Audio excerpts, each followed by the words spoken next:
जो संघर्ष में टिकता है वही इतिहास लिखता है। फ्रेंचाइजी बिजनेस में जाने से पहले कुछ 18 पॉइंट तेजी से समझ लीजिए। ब्रांड की क्रेडिबिलिटी कितनी है, उस वही फ्रेंचाइजी आगे बढ़ेगा जिसके ब्रांड में दम है, जो घर घर का नाम है, जिसकी फाइनेंशियल स्टेबिलिटी है, यानी कि उसके पास पैसा, प्रॉफिटेबल और कैश रिच फ्रेंचाइजी होना चाहिए, जिसकी कोर टीम, उसकी लीडरशिप मजबूत होनी चाहिए।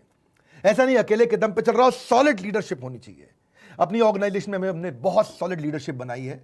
आज कई लोग हमारी कंपनी में लीडरशिप में आईएम्स के हैं, टॉप मैनेजमेंट कॉलेजेस के हैं। टॉप लीडरशिप सबसे सॉलिड बनाई, ये चीजें सीखने वाली होती हैं। अच्छा, ये भी देखिए उस कंपनी का फ्यूचर प्लान कैसा है, उसका डेवलपमेंट, उसका एक्सपेंशन, उसका डाइवर्सिफिकेशन कैसा है, फ्यूचर में जाएगी कैसे, कितना कंपाउंडेड एनुअल ग्रोथ रेट है जो फ्रेंचाइजी आप ले रहे हो। सुनिएगा मेरी बात को ध्यान से। फ्रेंचाइजी लेने से पहले ध्यान से देखिए कि आप जो प्रोडक्ट बेच रहे हो, प्रोडक्ट में दम कितना है, प्रोडक्ट की डिमांड कितनी है, उस प्रोडक्ट को समझो। क्या वो लोग खरीदना चाह रहे हैं, क्या अपने आप खरीदना चाह रहे हैं, उसकी कॉम्पिटिटिव एज कितनी है। छठा पॉइंट, यानी कि दूसरा कंपटीशन बहुत सारा तो नहीं है। हमारे बिजनेस में भी हमने सारे कंपटीशन खत्म कर दिए।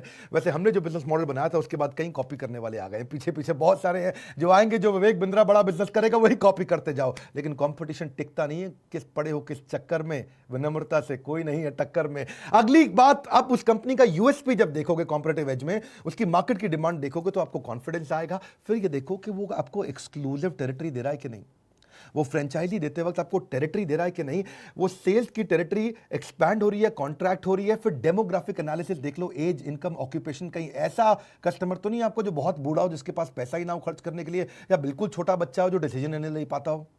एज, इनकम, ऑक्यूपेशन चेक करिएगा प्रोडक्ट की जिसका फ्रेंचाइजी लेंगे। एग्जिस्टिंग फ्रेंचाइजी का फीडबैक जरूर ले लीजिए। इसको बोलते हैं फ्रेंचाइजी क्लोजर रेशियो। जिसके साथ आप बिजनेस कर रहे हैं उसके फ्रेंचाइजी बंद कितने हुए अभी तक, कितने फ्रेंचाइजी दुखी होकर के खत्म हो गए, चले गए। एग्जिस्टिंग फ्रेंचाइजी बताएगा आपको कि भाई कंपनी चलती है कि नहीं चलती। वो बताएगा हिडन कॉस्ट कौन सी है, प्राइस कैसा है, क्वालिटी कैसा है, प्राइस क्वालिटी रेशियो बता देगा आपको। वो आपको रियल पिक्चर दे सकता है। तो जिसका फ्रेंचाइजी ले रहे हो उसकी एग्जिस्टिंग फ्रेंचाइजी को फोन करो। हमारे यहाँ भी जो फ्रेंचाइजी है ना, आज तक अच्छी बात वैसे बता दूं, हमने 100 का टारगेट लिया था पर 75 ही खोले, और 75 में से आज तक एक भी फ्रेंचाइजी बन नहीं हुआ हमारा। हम इन चीजों को, जो मैं आपको सिखाता हूं वही प्रैक्टिस भी करता हूं ऑर्गेनाइजेशन में, जो आपको बताता हूं वही प्रैक्टिस भी करता हूं। मैं केवल कंसल्टेंट नहीं, एक एंटरप्रेन्योर भी हूं, और अपनी भी पीछे ऑर्गेनाइजेशन बिल्ड करी है। आप जब फ्रेंचाइजी ढूंढ रहे हो तो देखिए वो डिस्प्यूट कितना अच्छा हैंडल कर रहा हो। कोई भी ब्रांड का फ्रेंचाइजी हो, उसके डिस्प्यूट हैंडलिंग कैसा है, वो क्रिएटिव फ्रीडम देता है कि नहीं देता। आप देखिए डिस्प्यूट हैंडलिंग में मैं एक पॉइंट पीछे वापस जाता हूं कि क्या ब्रांड सजेशन लेने को तैयार है कि नहीं, क्या ब्रांड आपके कंट्रीब्यूशन को एक्नॉलेज करता है कि नहीं, आपको अवार्ड रिवॉर्ड करता है कि नहीं करता। 12वें पॉइंट को समझो कि आप जो मर्चेंडाइज बेच रहे हो उसमें कितना पैसा आपका इन्वेस्ट करा देता है, कहीं ब्लॉक तो नहीं हो जाता। ऐसा तो नहीं है कि मिनिमम मर्चेंडाइज लेना ही पड़ेगा और हमेशा ही रखना पड़ेगा और हर समय ही रखना पड़ेगा, हर समय पैसा ब्लॉक रखना पड़ेगा। सेल्स के टारगेट भी चेक कर लीजिए जिसका फ्रेंचाइजी आप लेने जा रहे हैं। ऐसा तो नहीं कि सेल्स का टारगेट बिल्कुल नहीं करो तो आपको हटा दे उसी दिन, आपको कितना टाइम देता है वो।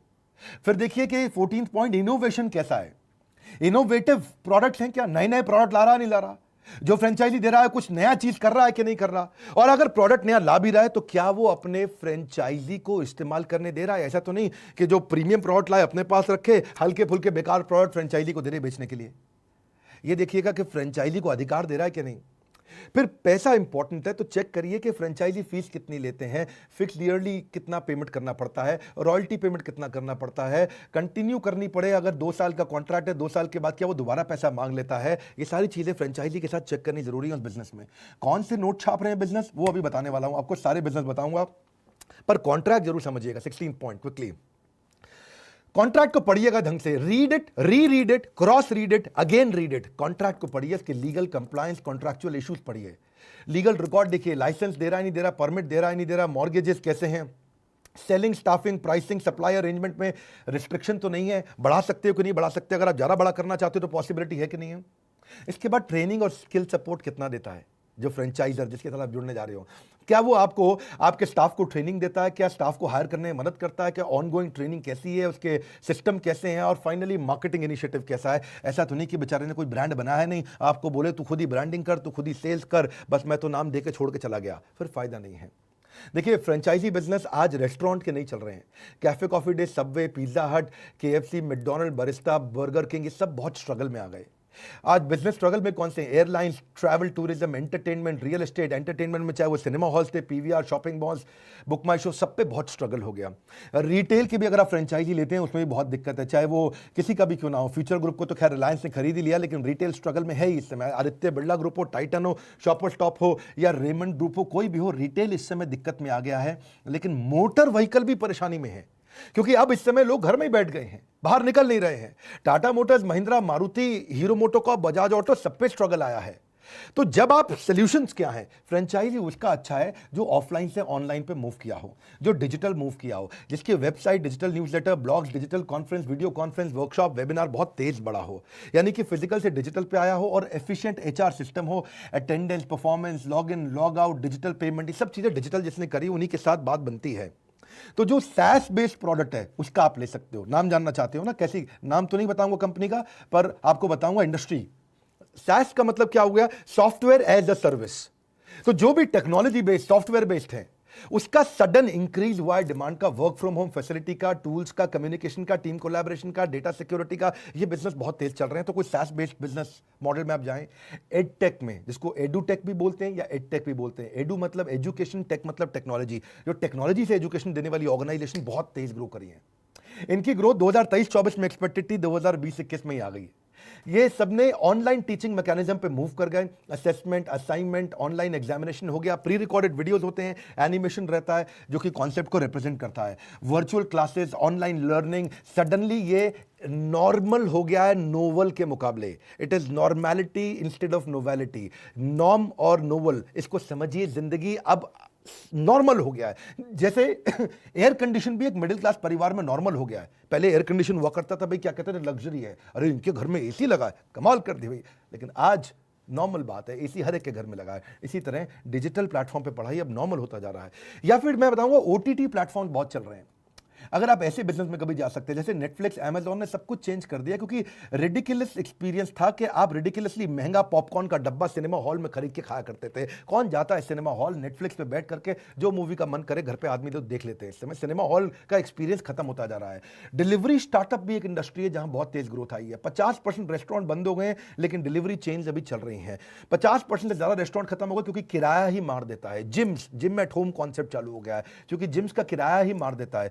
सेल्फ केयर और हेल्थ केयर इंडस्ट्री बहुत चली है, जिसमें motivational content, exercises, health, diet, mind management या सेल्फ केयर मैनेजमेंट या इम्यून सिस्टम बढ़ाने वाली चीजें, वो इस समय हेल्थ को लेकर लोग बहुत कॉन्शियस हुए हैं।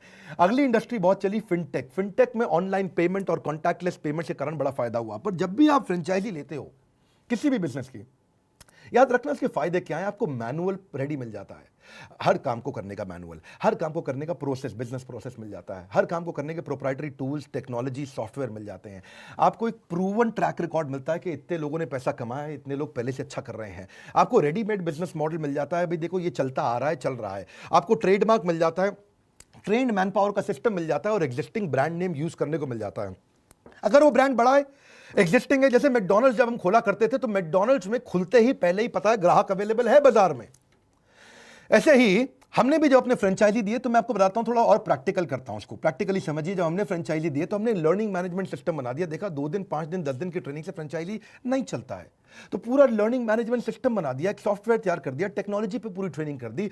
सारे प्रोडक्ट, मैनुअल, मार्केटिंग, कोलैटरल, सारे कम्युनिकेशन आपकी कन्वीनियंस पे, आपके हिसाब से, आपके समय पे, आपके मोबाइल पे, डेस्कटॉप पे, लैपटॉप पे, कहीं भी देखो आप। उससे क्या हुआ कि हमारे जितने फ्रेंचाइजी सब बहुत सफल हुए। जैसे मैंने बताया 75 ऑफिस खोले, 75 के 75 चल रहे हैं। एक कानपुर का था ऑफिस, उसको हमने टेक ओवर कराया लखनऊ से। इसके अलावा 74 जबरदस्त, आज तक आप समझो कानपुर तक बंद नहीं हुआ। एक ही फ्रेंचाइजी था जो कमजोर हुआ था हमारा। 75 में से 74 बहुत तेज आगे बढ़े, 75वें को भी तेज आगे किया। हम चाहते थे एक भी फ्रेंचाइजी कभी बंद ना हो, क्योंकि पीछे बड़ा बिजनेस का बहुत विशाल टीम खड़ा है। आज 500 लोग हमारे ऑफिस में, हेड ऑफिस में बैठ करके इसको ड्राइव कर रहे हैं। रीजनल आईबीसी मैनेजर का सपोर्ट हमने दिया। हमने देखा भैया अगर लंबा चलाना है फ्रेंचाइजी के लिए, ये फ्रेंचाइजी ये नहीं, ये फ्रेंचाइजी दे दिया, अब तू चला, अब बस हम तुझे नहीं जानते, तू कौन मैं कौन, वो सिस्टम नहीं चलता है। आपको सपोर्ट देना पड़ेगा, वहां पे लोकल ब्रांचेस खोलनी पड़ेगी, इंफ्रा का सपोर्ट देना पड़ेगा आपको। कंप्लेंट मैनेजमेंट सिस्टम बनाया हमने। देखा कि किसी भी प्रकार की नई तरह की कंप्लेंट आ रही है, हर समय मैनुअल नहीं कर सकते, हर समय हमारा टीम मैनुअल एक फोन नहीं ले सकता। उसने कंप्लेंट मैनेजमेंट सिस्टम पे कंप्लेंट डाला, कंप्लेंट रेज हो गया, 24 घंटे के अंदर रिजॉल्व करने का हमने सिस्टम बनाया। और रिजॉल्व होते ही उसको पता चल जाता है। टेक्नोलॉजी ऑटोमेशन, डिजिटल ऑटोमेशन जरूरी है। अब इसके लिए हमने आगे किए गए, तो ये नहीं कि बही खाते स्टाइल में आप सबके बिल बना रहे हो, सबके आप अकाउंट सेट कर रहे हो। हमने पेमेंट पोर्टल बना दिए। पेमेंट पोर्टल उसका पॉस है, पॉइंट ऑफ सेल्स। उस पर उसका lead management, payment link, timely commission, tracking commission, invoicing process, सब कुछ वहीं कर दिया। अब इससे हम और आगे बढ़े तो हमने देखा कि उसको डिजिटल आइडेंटिटी दिया।